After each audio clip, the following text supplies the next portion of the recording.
Wanita tanpa identitas mencoba menerobos Istana Negara, Jakarta Pusat sambil menodongkan pistol ke arah pasukan pengamanan Presiden. Selasa pagi tadi, Direktur Lalu Lintas Polda Metro Jaya Kombes Latif Usman menjelaskan kronologinya. Berawal saat petugas kepolisian melihat seorang perempuan yang berjalan kaki di trotoar dari arah Harmoni menuju kawasan Jalan Medan Merdeka Utara sekitar pukul 7.00 waktu Indonesia Barat.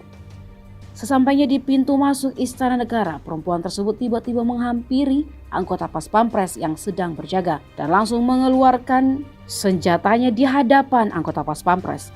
Polisi lalu lintas yang melihat kejadian tersebut pun langsung merebut senjata jenis FN yang sedang ditodongkan kemudian mengamankannya. Perempuan tersebut kini menjalani pemeriksaan intensif oleh penyidik Subdit Kamnet di Treskrimum Polda Metro Jaya.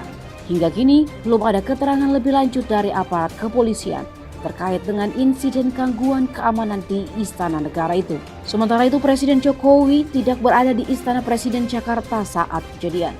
Jokowi tengah meninjau sejumlah infrastruktur yang ada di kawasan ibu kota Nusantara pada Selasa hari ini.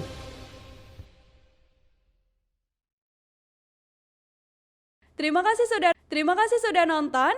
Jangan lupa like, subscribe, dan share ya.